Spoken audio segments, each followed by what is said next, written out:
What's going on, everyone? So the Milwaukee Bucks are they're mid. They really are, right? I mean, they are at home taking on the Miami Heat, who are basically missing like their entire roster. They had Bam Adebayo and Tyler Hero as their starters. They're missing Terry Rozier. They're missing Josh Richardson, and they're missing Jimmy Butler. And they beat the Milwaukee Bucks in Milwaukee by nearly 30. And their leading scorer was Jovic.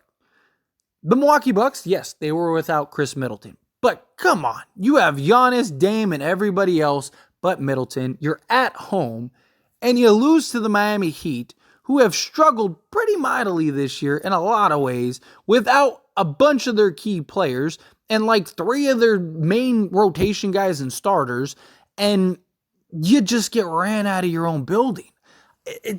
I don't get it. Milwaukee they don't, I just don't see them as this like great elite basketball team.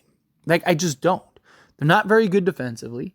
Damian Lillard has not been the same Damian Lillard. The role guys have not been the same role guys. Giannis is having just like a ridiculous season. Otherwise, the Bucks might not even be in the position that they're in.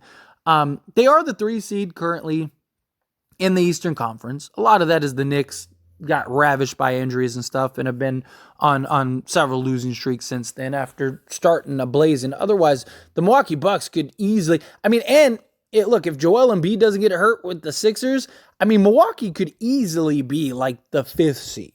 Right? The Milwaukee's gotten a couple breaks, and they're not that far ahead, right? They're only 2 games ahead of the Sixers from dropping to the 5th seed, right? If the Sixers and the Knicks were healthy, the Milwaukee Bucks would probably be the 5th seed in the Eastern Conference.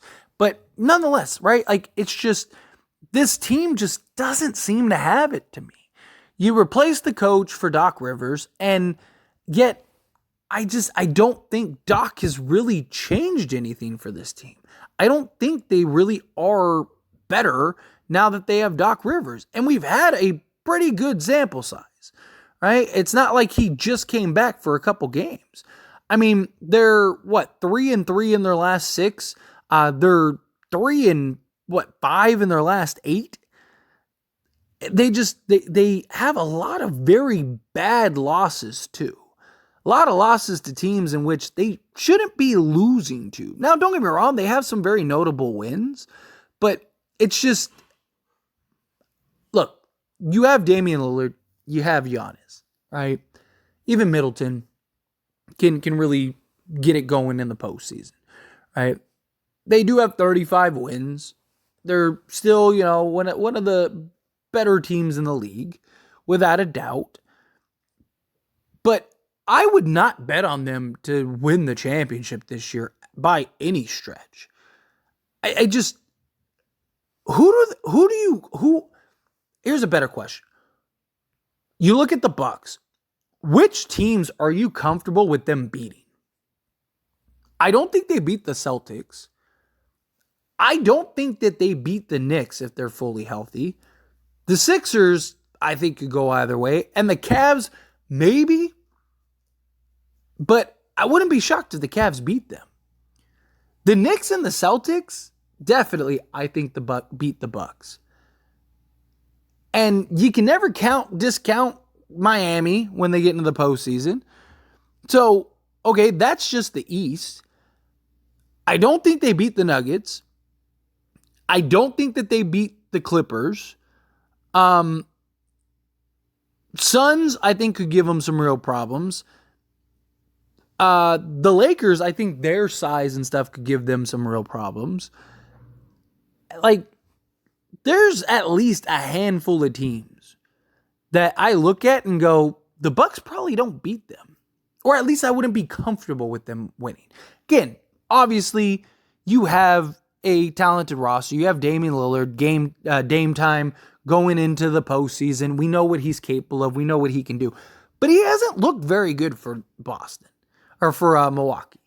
He hasn't had his great games and his great moments the way that we are accustomed to. He's had his games here and there, right? He's had like those games where he just looks like oh man, this is Dame. Yep. But he's had a lot of games that he just looks like he's getting old, or he just doesn't look comfortable. He looks out of sorts. Right? This season, he's averaging 25 points per game, which, it's not terrible, especially playing alongside Giannis and stuff. But he's shooting 42% from the field, 42.6% to be exact. He's shooting 34.5% from three-point range. So he's not shooting the three ball well, and he's taking a lot of them. He's shooting 8 a game. He is shooting 50% from two-point range, which is good. But he just, I don't know. Maybe it's just me, but he doesn't look anything like the Dame that we are accustomed to, right? And look, obviously, he was going to take a bit of a step back playing alongside Giannis, which is understandable. But it's just like, it's the lack of consistency that bothers me about Dame, right? It's like, again, he'll have that game where he just looks great. And then on that other game, like the next game, he looks like a guy that's like a shell of himself. And it's just like, he's 5 of 17 from the field or whatever. And you're just like, dude, what is going on, man?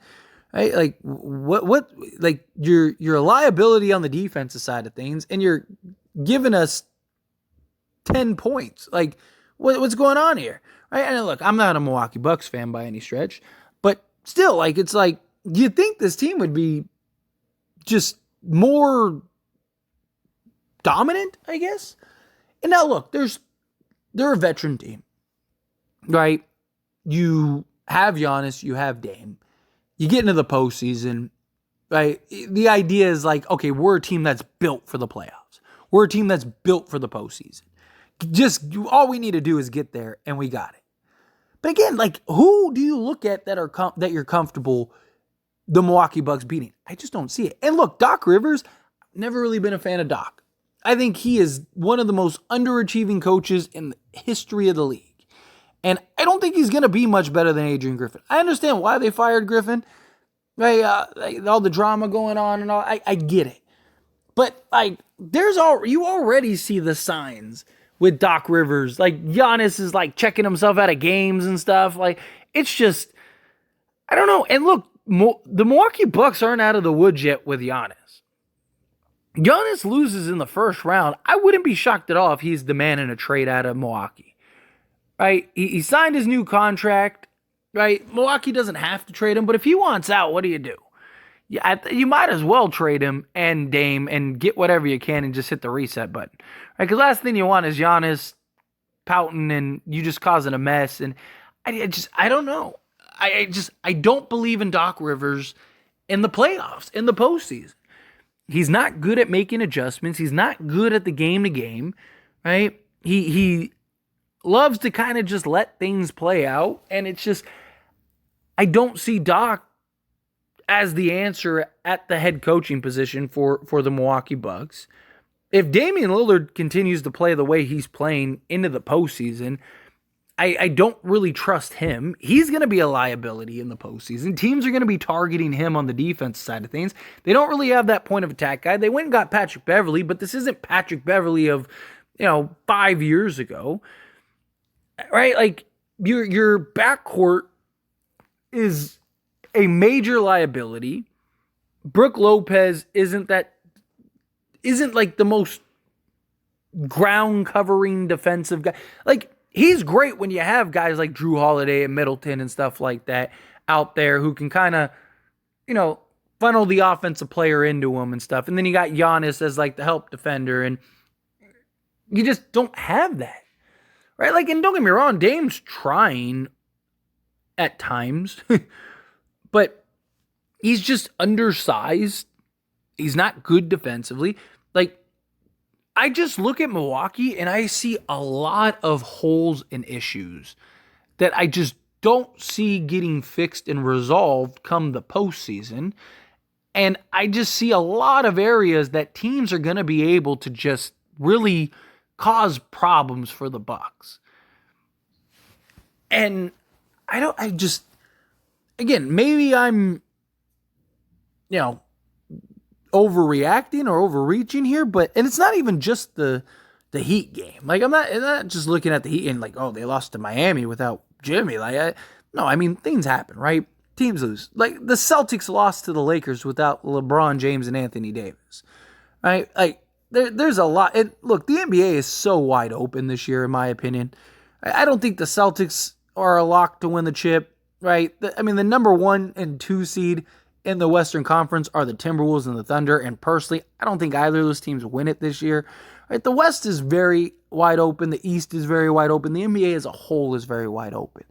And look, no one would be shocked if the Milwaukee Bucks were hoisting the Larry O Brien Trophy at the end of the year. Nobody would be. But right now, they would play the Pacers in the first round. And even the Pacers, I would have concerns with Milwaukee beating. And it's possible Miami could end up playing them in the first round. And Miami playing the Milwaukee Bucks and the history with that.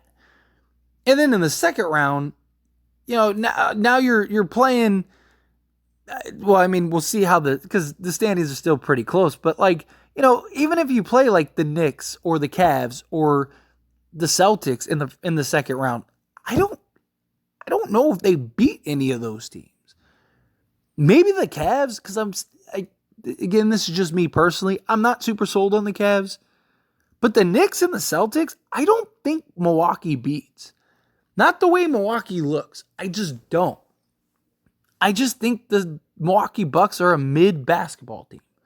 But those are my opinions. Those are my thoughts. Love to hear yours down in the comments below. Do you agree with me? Do you disagree with me? Either way, however you feel, I'd love to hear your thoughts and opinions. So let me know down in the comments below. That being said, if you haven't liked this video, hit that like button. Helps me out a lot. Lets me enjoy these types of videos, and I truly appreciate it. If you're not subscribed to the channel, hit that subscribe button. Turn on the bell notifications. Appreciate y'all. See you in the next one. Thank you.